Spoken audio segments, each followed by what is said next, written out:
There's no innovation Right. when you're locked into one channel because you know it works. You just keep doing that thing versus finding a lot of innovation around that thing when you can start to spread a little bit. Does that mean you ditch the niche? No, you don't do that.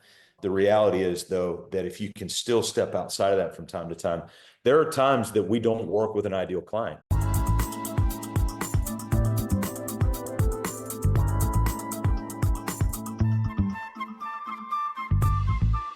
Hey everyone, welcome back to another episode of the Book More Show. It's Stuart Bell here and joined today by Scott Beebe. Scott, how you doing? I'm good, Stuart. I'm excited to be here. Thanks for having me on. Real pleasure, real pleasure. It's always nice to put a face to a name, and I obviously see most of the books going through the system, and the team will reach out with questions and usually chip in on the back cover copy at a minimum. But it's really great to connect with the person behind it and learn a bit more about your story and then share what you're doing with the audience. Why don't we start with your background then? Share with everyone who you are and what brought you to the call. Yeah, absolutely. So it goes way back. I grew up all over the United States and ended up finishing high school and did university in South Carolina. So met my wife there. We've been married almost 27 years at the time of this recording. So that's a key part of my life. And we share three kids together, 24, 22, and 20. And so we're at kind of the empty nest staging at this stage and thoroughly enjoying it. It's been a lot of fun. Get to see our kids too a lot, which is fun. Still have to, well, one's about to graduate university here in a couple of weeks. We've got one out and one is a rising junior. And so it's our world. But yeah, we met way back in South Carolina. And then we like to joke, usually when I'm speaking, I'll start something out like this to say a telemarketer, a drug salesman, and a pastor walked into a bar. And then I'll usually say there's no punchline. That's just my first three careers that I did. It's a true story. And the telemarketer while I was actually in theology school. So it's kind of a unique situation coming out of university, graduated there, and then went to theology school for 3 years, graduated there with a master's degree, and then went and sold pharmaceuticals for a little bit, was on staff at a church for a while, started a church for a while, went back to selling drugs legally, as we like to say, for a while. We were also heavily involved in some faith-based non-governmental work in Nigeria and did that for about 15, 16 years. While I was working with, well, when we were starting churches, we were doing that. While I was working with Pfizer, we were doing that. And they asked if I would leave my Pfizer job and come be an executive director for them, full-time small organization, a little NGO. And so I ended up doing that 13 to 15. And then at the beginning of 15, I was not a board member at the organization, but I was responsible to the board. And we had 8 of our 9 board members resigned on one Oh, day, wow. February of 2015. And so it led to a sequence of events of me not having work anymore. And it was tough. I was 39, married, 3 kids, and no job. Yeah. Like to joke It makes around. it real, right? Yeah, yeah, it kind of sobers you up a little bit. And we like to joke that my wife at the time, this is not a joke, she was a public school teacher in South Carolina. So our joke, though, was that we were raking in the cash, so nobody needs to worry about us with all the money we were making on that public school salary. That was a Friday, and I had called a couple of buddies that coming Monday. They sort of knew what was going on behind the scenes. And so I told a couple of my buddies, I said, hey, I'm going to start a business coaching firm. And they said, oh, wow, super exciting. We, cheer you on. So, well, I wanted you both to hire me because they both own businesses. And so we put a super basic vision, mission, values workshop together. Both of them hired me to come in and do it. Afterwards, never forget, one of them sat down and said, this is the most clarity I've ever had in my business. What do we do now? It was about 2 weeks after that.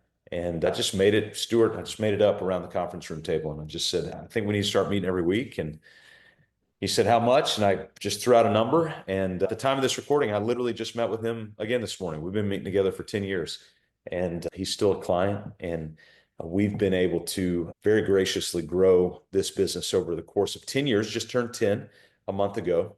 And today we're a team of 10, about to be a team of 11. And we work with about 114, 113 clients around the country. And we work with business owners and their key leaders between 3 and 100 employees to do one thing. And we do it really well. And that is liberate owners from chaos to make time for the things that matter. So that's how we got here today.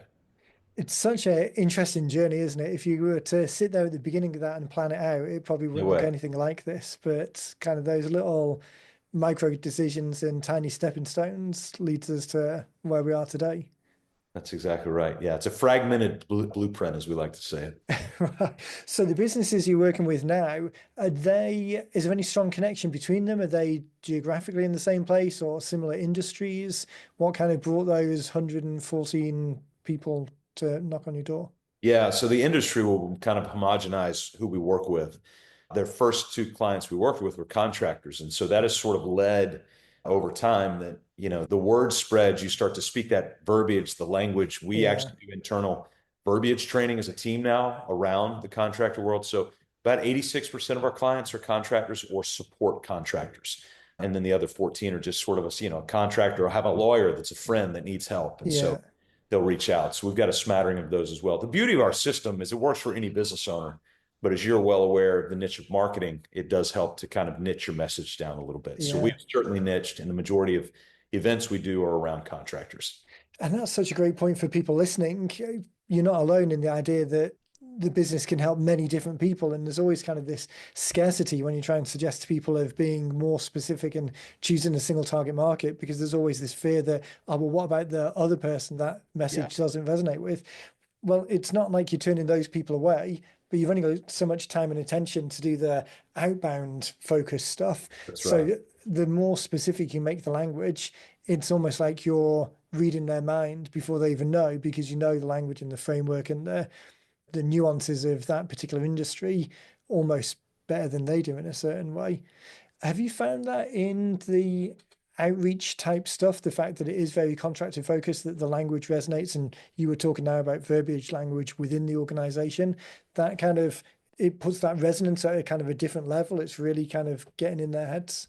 Yeah, well, there's a credibility that comes in it when you come into a contractor space and say, "Hey, let's talk about whip billing." And they're like, "Oh, I don't hear many people talking about this sort of thing." And then to be educated around it, to be able to talk about it and to understand. But the other thing that we found is the things that we talk about are the things that are directly connected to the pain that they feel. Right. For us to sit and talk about, a variety of subjects is not going to grab the attention of anybody because they don't feel those pains. Those are pretty simplistic for them. But for us to sit around and talk about things like trying to 10 times your cash, like getting clarity, finding and retaining people, like those sorts of things. We found that business owners in general, we all suffer from basically two problems. I know it's a list of 100 or 1,000, but they fundamentally boil down to two, and it's people and money. And so if you took Right. all of the ills that any of the books that come through your system are written about, they're usually written about people or they're written about money. Either in that order or depending on the season, we're in an economic time right now where it might be money before people. But Right. regardless, those are the two elements and the two challenges that people tend to sort of gravitate to and need help with. Yeah. It's so funny talking about that specificity of the language. I was just on a marketing call earlier today, a mastermind group that I'm part of, and someone on there was really talking about the benefits that they'd seen. Kind of, it's a group of 10, 15 marketing people. We're all in it day to day, but you still kind of forget about your own stuff and don't kind of take the time necessarily to take that 10,000 foot view that you would with client work. And someone there was talking about a similar thing in that they had, for individual campaigns, so they were talking particularly about Facebook ads, but for individual campaigns, they were going for the exercise of making sure that all of the funnel further down, so they're not just the first stage email responses, but all of the next couple of months worth of touch points for that person, that they were all consistent around the pain point that the initial campaign was talking about. Because quite oftentimes people will run ads or they'll do some outreach or do an email, and then people are just dumped in the bucket of everyone else it is generally applicable to. But having that specificity and understanding that we might have 100 messages, but the person as they're coming in, they're just seeing one at a time. It's really worthwhile. I imagine the same for you as the program that's universally applicable, as you're tailoring that in the language and the use cases and the examples and the exercises that you have people do. Being the credible expert in the contracting space, it just really builds that rapport at such a faster level. Yeah, and rapport in this world, especially in the contractor space, but frankly in any industry, the rapport is worth significant weight when you walk in the door. Because one of the first questions they're going to ask is, "Hey, do you work with people in our industry?" Now, here's the truthful response: it doesn't matter. But the reality is, we like to feel like that you sort of specialize in my thing. Why? It's because we Right. want to be seen. And at the end of the day, it kind of comes down to ego and understanding that. So while that is the case, we had a coach get asked last week, actually. We have a coaches meeting every Monday at 4. And so we go back, just like your marketing meeting that you're talking about. So we workshop things that we've experienced recently, and they got asked by a really unique, specific trade.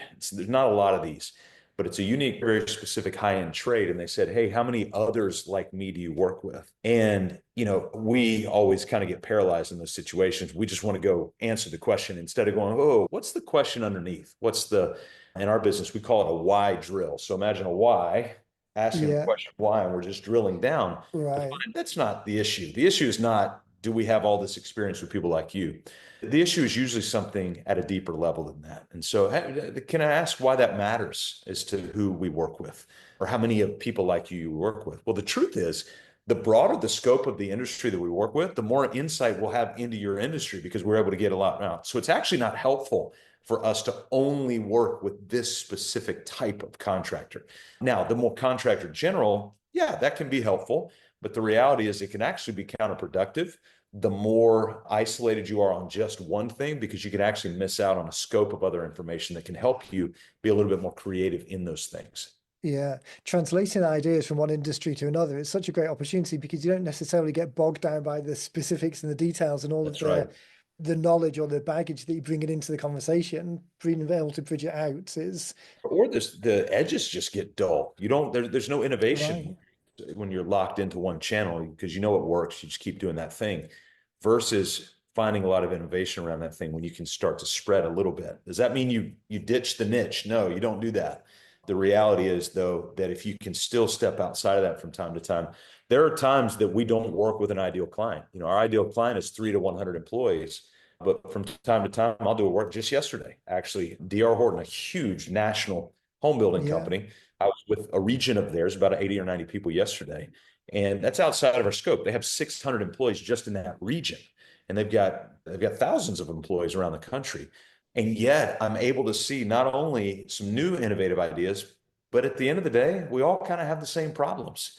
And so when you deal yeah. with that, get outside of your niche for just a little bit, just enough to be able to grab some of that uniqueness. It can be real nice perspective to see. Yeah, it's interesting about the way that we approach the book, similar to your kind of structured approach to the coaching, that framework that you're able to apply that does become more universally applicable. And then you're just dialing in the tactics versus the strategies. The strategies are universally applicable. The tactics will change for each individual use case. But as you're saying, having a broad breadth of experience just gives a more colorful palette to pick Mhm. from when trying to find that technique. It's interesting thinking about the difference in the use case as well, though, that kind of specificity of language and building rapport and making people feel seen and heard and almost like you know the question they're going to ask before they ask it. That's more important at the beginning point of the journey when you're talking to the broad number of people and encouraging those who are at the point of wanting to raise the hand and interested, encouraging those along versus once you're actually working with them and then you're trying to expand their boundaries. I was talking to someone a few weeks ago and they were describing it as sell people what they want because people are very vested in what they want, but then deliver what they need Yeah, because what they need is what they need. It's right. yeah, it's that context is interesting to see the difference between those. That kind of brings us to the book conversation. And so obviously you've been doing this for 10 years now. The expertise and the knowledge that you've got are pretty robust. You've got a good number of clients that work with, a lot of experience. What was the thought about bringing that together as a book? Did you have a particular use case in mind, or was it just you desperately wanted to get the information down, or did you have a particular campaign? What was the kind of seed thought to get the project going? Yeah, it's probably a little bit too abstract to be helpful in some cases, but I love books. I think it was Jefferson who said, I cannot breathe without books. And I only read 2 books cover to cover by the time I graduated college. And then when I got to theology school, obviously didn't have a choice. And so Right. put jet fuel on the necessity of reading. So as I started to do that, I realized, wait a second, there's a lot of people in this world I'd love to sit down and have lunch with, let alone spend 4 hours, 6 hours, 8 hours with them. And when you go around and realize, wait a second, when they take time to write a book, they've essentially taken the same stuff they would tell you sitting around a table fundamentally. I mean, there might be some darker secrets that they might share if you're sitting around a table one-on-one, but for the most part, let's call it 90% of what they would share with you sitting around a table, they'll share in a book. And so for the cost of, $10, $20, I could sit down. Now I got to spend my time as well, but I could sit down with this person who thinks at a much deeper level around this one issue. And so, over the last few decades, I've just loved books. I've so loved books. And then I started to realize, you know, I am stepping on the door of 50 at this point in my life, which for some is not old, for others is entirely old. And for me, it used to be where I couldn't see my 60s. Well, now they're starting to come into view, which means the 70s are not far behind, which means, life ends at some point.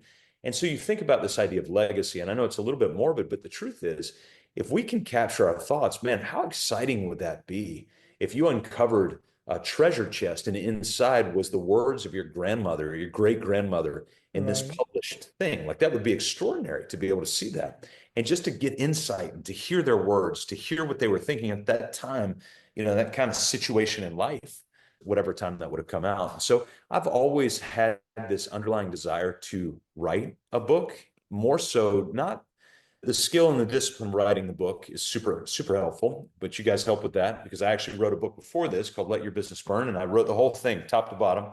I ended up hiring an editor that was not super helpful, but it was kind of DIY the whole thing. And you learn how to do the process and all the sweat, which makes me appreciate the process that you have all the better. But in doing that, it allows you to be able to get everything that's in your head out. So I would say that the primary motivation was to just get more things in my head out. It's been about 6 years since I wrote that first book. And what I found was when I wrote the first book, there was a lot of things that have changed over the course of 6 years in coaching, because I would coach personally anywhere between 10 and 20 hours a week. There's a lot of data input. If you Right. think one of those is Yeah. one-on-one for 1 hour. So it's a lot of data input over the course of 5 or 6 years. When you do that, you refine your message over and over again. Then you start to realize, here's the system I thought I had 6 years ago, and now I really have it. Now, in 5 or 6 more years, I'll have, it'll be even more refined. And so this one, my first one was about 240 pages. And with contractors, no offense to their intellectual capability, but they like shorter books with bigger font. And so I Right. thought it would be a good time to take a lot of the solidarity that we have from a systemic standpoint, get it down into something that's very bite-sizable, and put it in a package that's easily to read. And so Yeah. then I came across the 90-minute book system, and I was like, if this is real, this is going to save me a lot of time. But more important than that, it's going to discipline myself to put something out that is easy to digest. And I'm Yeah. pretty guilty of, as I'm probably doing right now on the podcast, of just fire hydrant of information. I've got to be Right. I'm the careful. same. It And comes with the so passion of wanting to share, right? You kind of that's want to right. just That's right. get And all so the giving information as quick. boundaries actually, I feel like brought me a lot of freedom through this process Right. of being able to get it out. So yeah, the motivation was to have thoughts sort of bound in a place where maybe people today or decades from today could get access to it if it's helpful. Yeah. Such an interesting point. I would say probably 80% maybe of people, 70% maybe of people who we work with are really coming from just the lead generation perspective. It's really a tool to start conversations. And then the remaining 30% are somewhere between a complete legacy project and just a personal story through to heading back towards that lead generation piece. But I think wherever people sit on that spectrum, this idea that the book, particularly nowadays, back in Jefferson's time or even in the last until 20 years ago, maybe, if you wanted to get something out in the world and you were writing a book, the book was probably the be all end all. That there Yeah. wasn't much other opportunity for people to go deeper or find out more. Whereas now, as you say, attention spans are different now than they were 20 years ago, 10 years ago, 5 years ago. Attention spans are different, but also the ability to have a lot more information in different mediums is out there. So the idea that whether a book is for a legacy project or a lead generation project, the fact that it's the conversation starter, and then for most of us, we've got other places where we can continue that conversation, just makes it far more effective. And that idea of beneficial constraints, as you mentioned, just means that the project is much more likely to get done in a way that is easier to do and easier to consume. Yeah. Well, it was super helpful even in the process that of going through and having these conversations in preparation for the book is I remember distinctly one point saying, "Hey, I've got all of these articles I can send to you." And Kim was so kind. She said, "Hey, I appreciate that, but it actually won't be helpful. What's more helpful is to get your stream of conscious out and do all these things." And I realized that we have been so guilty that when you own a business, when you run a business, when you're in the business, you're staring at this all day. You're thinking about it Right. all night. And so Yeah. all of these thoughts come together and you go, "Oh, I've got all of this." And it's like a really bad business owner bringing a box of receipts to their accountant. Like, "Hey, do you want to do anything?" And I could Yeah. just see him go, "Hey, that's cool, but this would actually be more helpful." And so Yeah. beneficial constraints around that, I think it's a good verbiage to be able to use to go, yeah, that can be helpful, especially somebody who just sort of spins with ideas to go, "Hey, we're going to put you in a little bit of a boundary." And in that, I think you'll find some real clarity that comes out of that. Yeah. It is so much easier.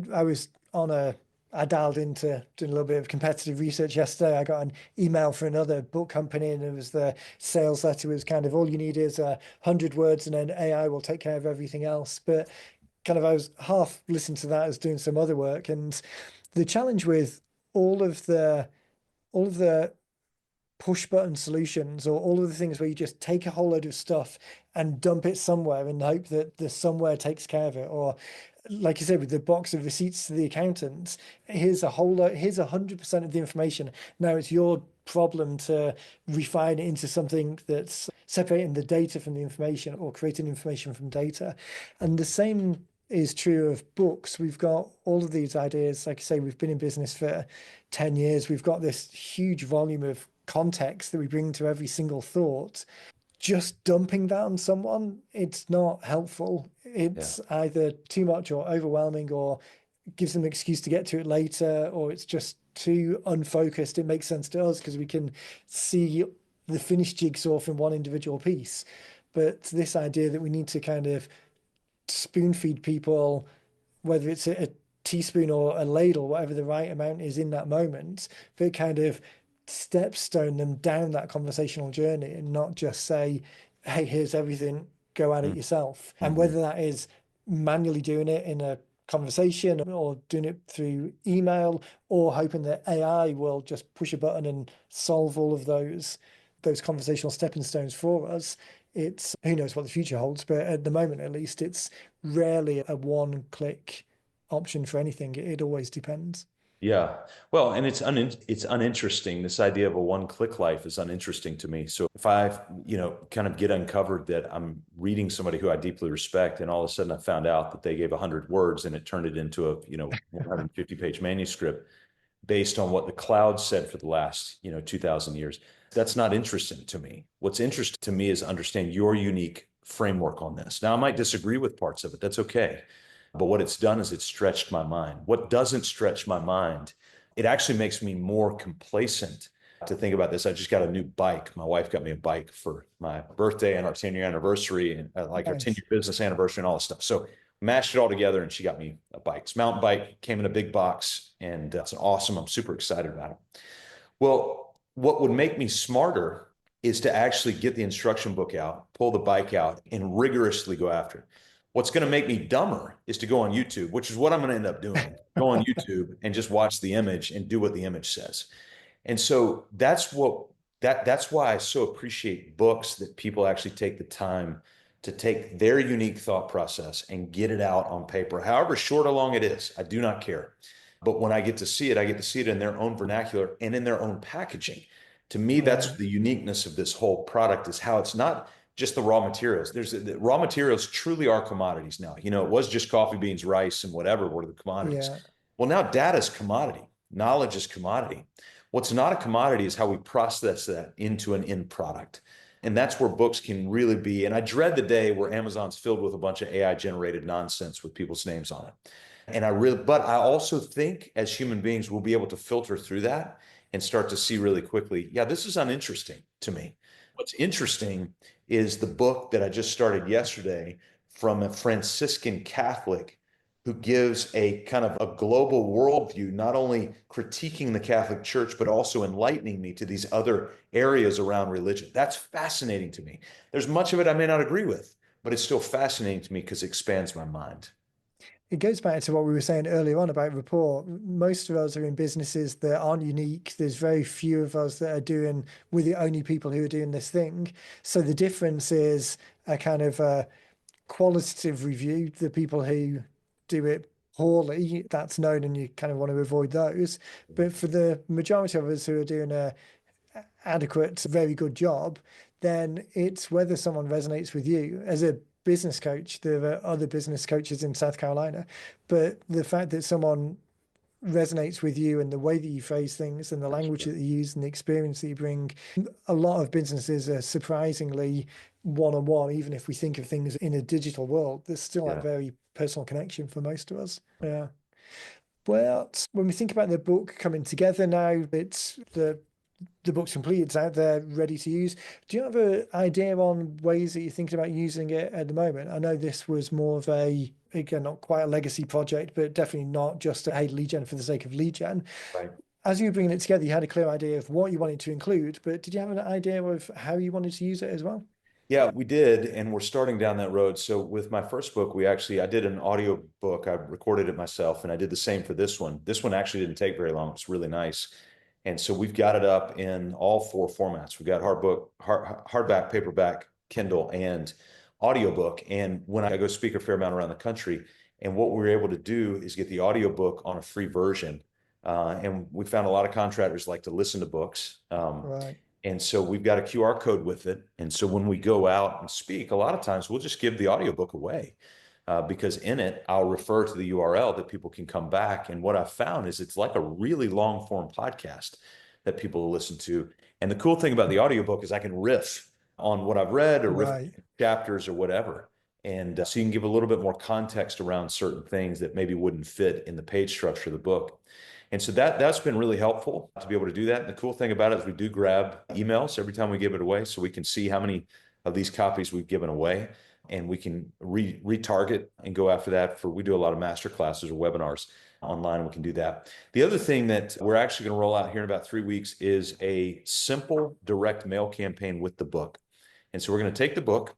We're going to go to all of our past client list, which I think are probably 150 or so. And then we're going to go to our hot leads list. These are people that we're in active conversations with, doing all that. And then there's one more vertical. I can't remember what it is. But anyway, we're going to go vertical by vertical over a period of a couple of weeks each.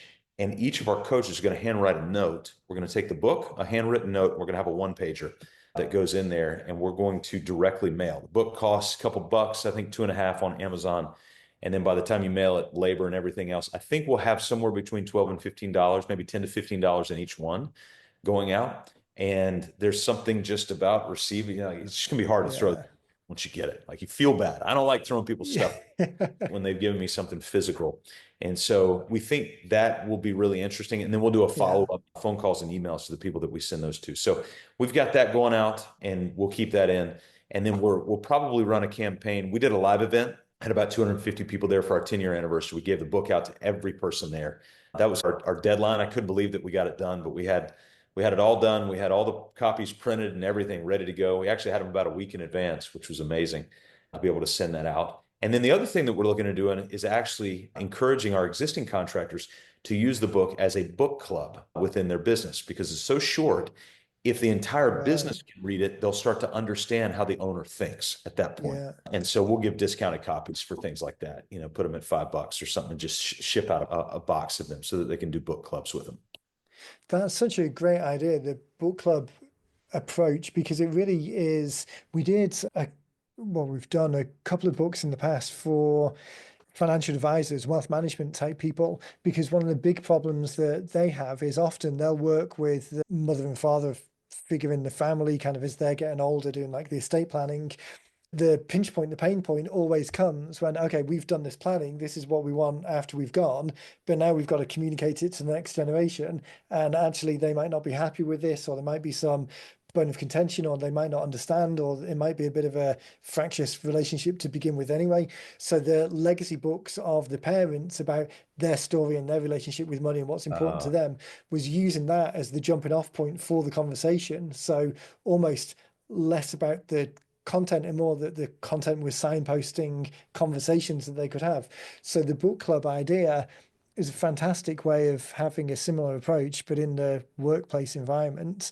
You Yeah. can imagine a scenario where employees might feel like it's a little bit forced or rote, or we're all getting invited to this re-education workshop Right. to Right. talk Yeah. about someone. But using the book as the framework for jumping off points about conversation, it just kind of neutralizes any of the baggage that people could bring in and use it really as a starting point for the conversation. That's a fantastic approach.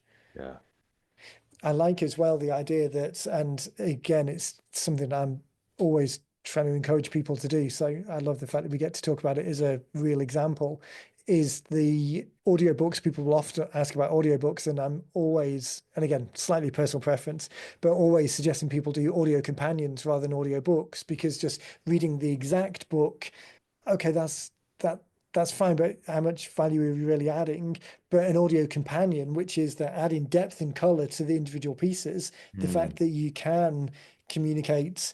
I'm a slow reader, so I definitely listen faster than I read. So the fact that you can communicate that much color in the audio companion is fantastic.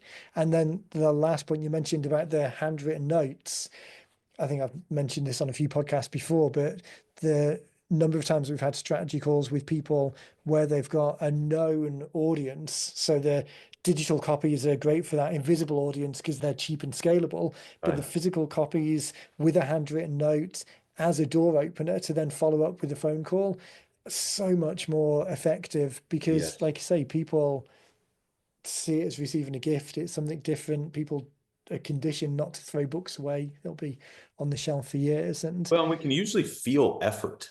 I can feel right, effort has been given towards something. And a lot of times it's, you might get a jar of honey. You look at the jar of honey and goes, this is a valuable gift? No, it's a jar of honey.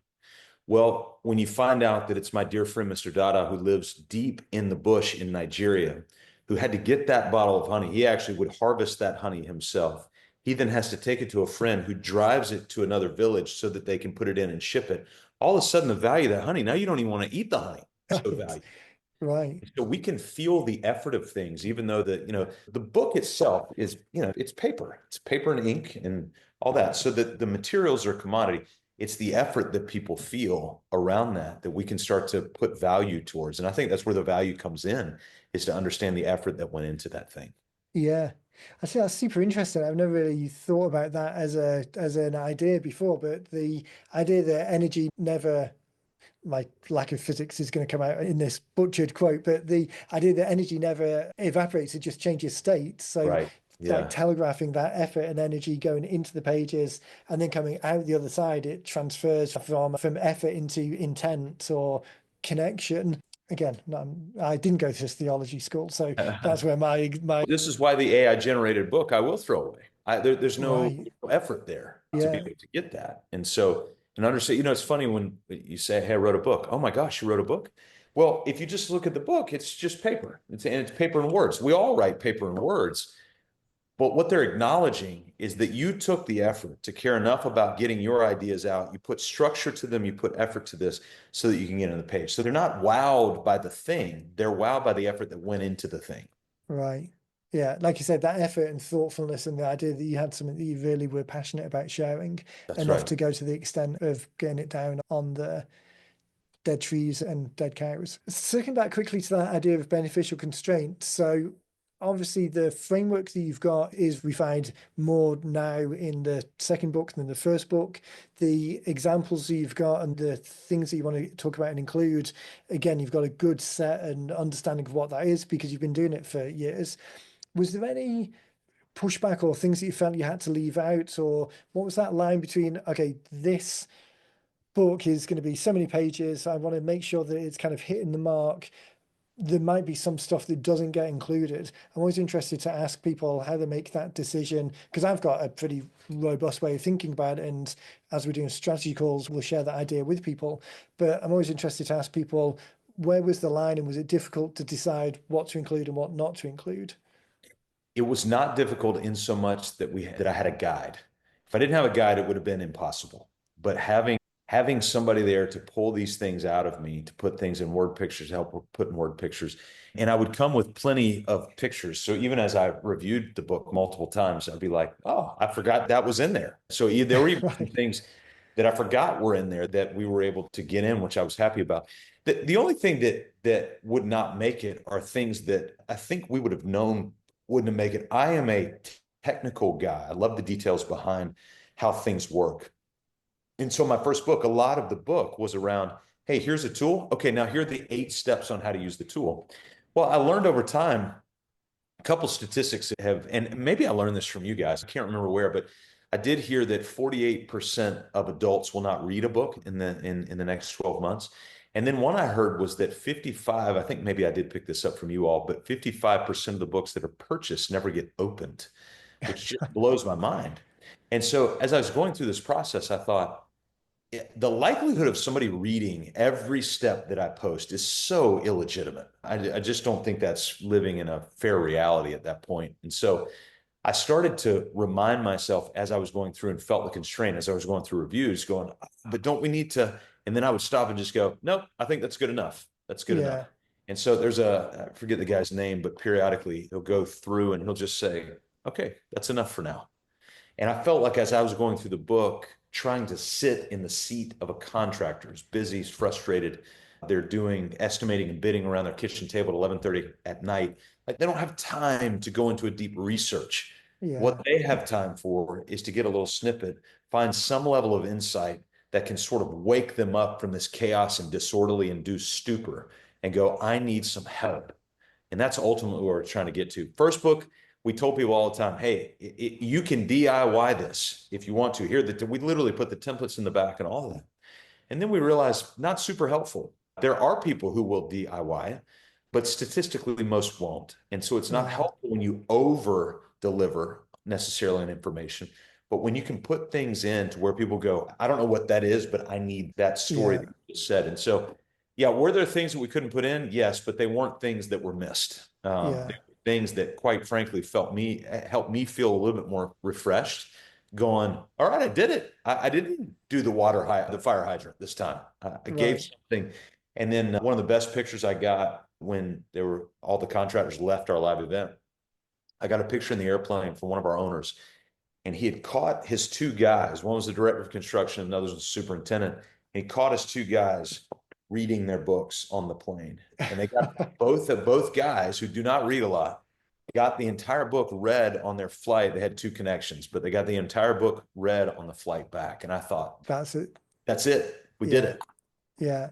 When you think about the job of work, so often people say book and they default in whatever the index card in their head, which has book written on the top of it. It's the Amazon storefront or Barnes and Noble. It's the bookshelf of traditional books. And it's Yes. such a disservice when we think, okay, that's what we've got to produce, because the job of those books is to entertain or to distract people. They've got to justify a $20 price by being 300 Yeah. pages long. Yeah. Those 2 guys that read 100 pages on a flight back home after after a conference when they're in the peak state to start thinking outside of the box before they get home. You can imagine if the book was 300 pages long and they willingly, with all intent and goodwill, meant to read it over the next however many weeks. And then as soon as the plane touches down, as soon as they get back home, as soon as the kids start asking for something and the wife's got a job for them to do and they need to stick the laundry in and they need to do those estimates that they've put on hold for a couple of days, the likelihood that they're going to benefit Yeah. is out of the window. Yeah. Yeah. What they've got the opportunity to now do is start the thought conversation with what you were able to provide in the pages and then continue it out of the pages. This isn't a one and done conversation. This is just the first step, the starting point to this kind of active conversation that would continue for whatever period of time afterwards. Yeah. Yeah. And I think the first book I wrote in the way that I would understand it, I spoke to you the way I wanted to be spoken to. I Right. think this time around, I was able to speak to you, the reader, the way the reader wanted to be spoken to. And Right.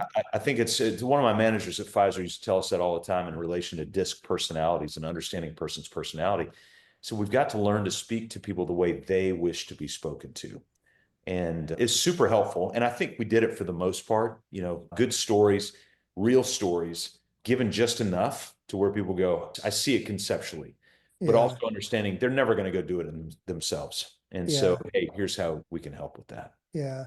It is one of the biggest things that I like about the process, and obviously super biased because I created the process. But putting that aside for a moment, one of the biggest things I like is this constant idea that we've got of trying to get people into the idea of don't try and fix something in post. What we want to do is understand what the job of work is and then outline and create the plan of attack for this particular job of work so that when we can record it and content and capture the content and then edit it but not ghostwrite it, we're making sure that there's no waste in the system. There isn't some post-production magic that's going to fix all of this. What we want to do is make sure it's fit for purpose right from the start and not just kicking the problem down to future Stuart or future Scott. It's try and make it appropriate up front so that all of the rest of the process is effective, rather than this idea that a lot of people will approach a project like this.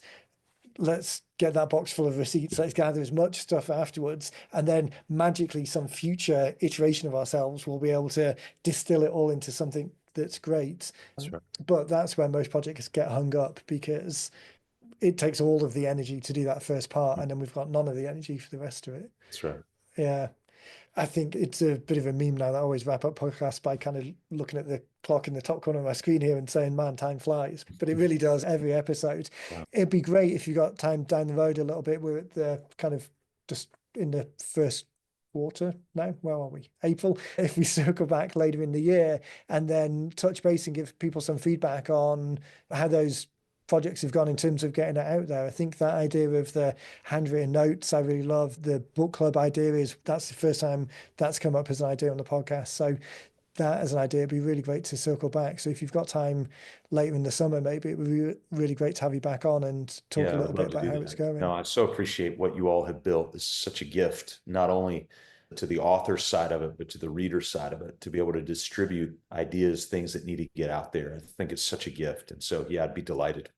Yeah, that'd be fantastic. And I think everyone listening as well will be super interested as well, because it's great to get the books out there, but it's even better to get them out there and then start getting some feedback Right. and actually see them making a difference. I want to make sure we can share with people where they can learn out more about you and what you do. So where's a good place for people to go as they're listening to this?